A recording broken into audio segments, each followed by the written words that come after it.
Okay, so I wanted to watch some more movies before I committed to making this top 10 list, but since I already started seeing movies from 2026, I figured it was time to move on from 2025.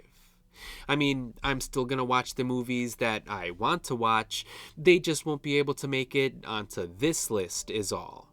So without any further ado, let's talk about my favorite movies of 2025.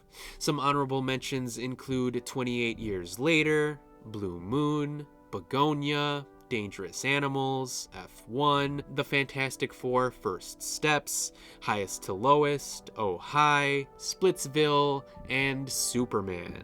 But the official list starts, alphabetically of course, with Ballerina. I don't care if this movie isn't on anyone else's list, I absolutely love it.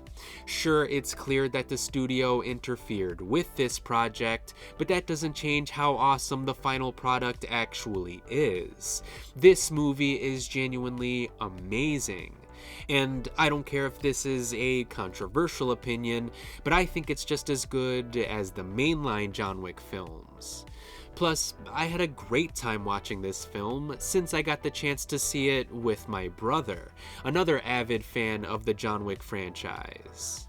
I couldn't have asked for a better viewing experience.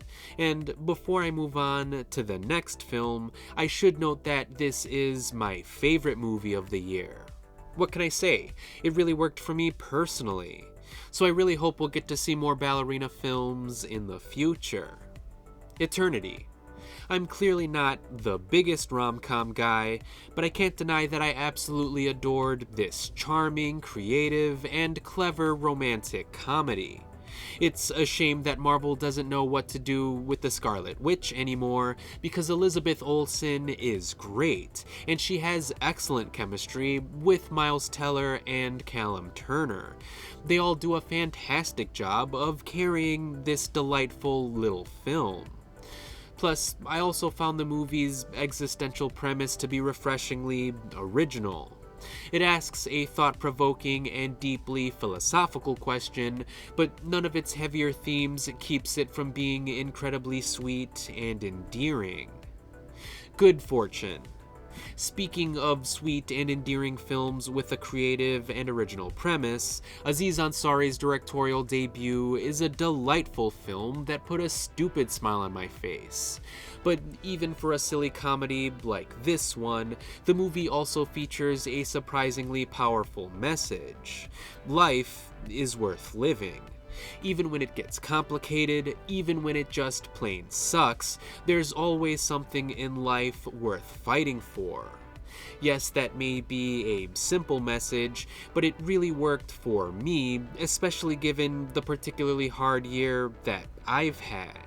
And that's probably why the movie resonated with me far more than it seemed to resonate with everyone else. But when you combine the socially minded humor with the delightfully joyful performances, you end up with a really damn good film. Is this thing on? Given how serious and somber Bradley Cooper's last two directorial efforts were, I was very happy to see that this latest movie took a more lighthearted approach in tackling its subject matter. But the difference in tone doesn't take away from how good this film actually is. This is still an incredibly mature and poignant relationship drama. One that is filled with incredibly raw, vulnerable, and grounded performances. I loved the characters in this film, and watching their journey, as predictable as it may have been, made for a delightfully moving experience. Jay Kelly. As someone who doesn't really care for Adam Sandler as a performer, I have to admit that I was completely blown away by his performance here. No, it's not as engaging as his performance in Uncut Gems, but it is a surprisingly quiet and reserved performance, which I really enjoyed. And the same can be said for George Clooney's performance just as well. So while the movie may be a bit self-indulgent, that didn't stop me from enjoying this thoughtful and melancholic Noah Baumbach film. The Long Walk. Despite being brutally dark and depressingly bleak, The Long Walk is also an incredibly powerful and surprisingly moving film. Featuring fantastic performances and undeniably strong themes, this is definitely one of the best Stephen King adaptations of all time. So, if I could only recommend one of the 6 Stephen King adaptations that came out last year, this would definitely be the one that I think you should see. Marty Supreme. This movie is absolutely bonkers. I mean, I don't usually like to feel stressed or anxious while watching a movie, but this story is so crazy that I couldn't help but to find it entertaining. Plus, Timothée Chalamet and Gwyneth Paltrow deliver some of the best performances of their entire careers, and the entire ensemble cast is equally just as great. But the best performance definitely goes to Moses the dog. He's the real MVP of this movie, especially given how much crap Marty puts him through. So I really hope that that dog is okay. Predator: Badlands.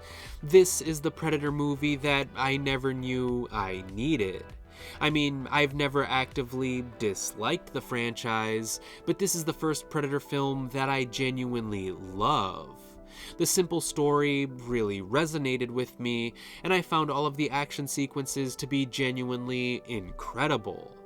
I know some people criticize the film for feeling like The Mandalorian, and while that comparison is absolutely fair, I also think it should be considered as a compliment.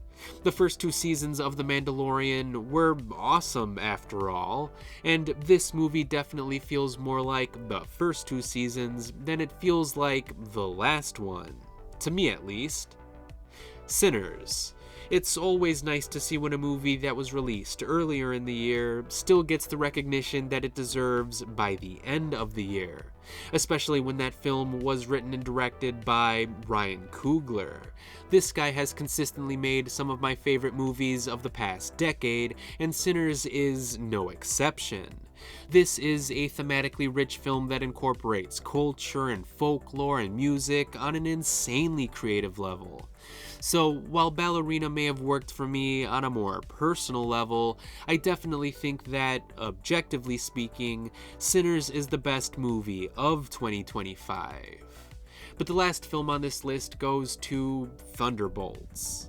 As someone who has enjoyed most of the post-Endgame Marvel projects to various degrees, I have to admit that this movie felt particularly special. It was just nice to see a movie where the superheroes didn't solve their problems by punching everything. They actually talked to each other about their feelings. So it felt refreshing to watch a comic book film where the characters get consumed by an overwhelming sense of existential dread. Because as a full-grown adult, that's a pretty relatable story. And that made this film feel like the first Marvel project that actually grew up and matured along with me. So I respect the hell out of this superhero comic book action film for tackling an issue like mental health, as it made for one of the best Marvel movies in a long time. And those were some of my favorite movies of 2025. Those movies just, for one reason or another, really resonated with me more than any others. But before I end this video, I want to say thank you to anyone who has made it to the end of this list. Thank you to anyone who has been watching my videos over the past few years. Thank you to anyone who may be new to the channel. And thank you to the friends and family members who helped me make it through the year. 2025 was a particularly hard year for me, especially since it was filled with a heartbreaking amount of loss. And I don't know where I would be if it weren't for you. But I'm here, I'm back to making these silly little videos, and I hope to be making plenty more videos in 2026. So be sure to let me know what your favorite movies of 2025 were, and as always, thanks for watching.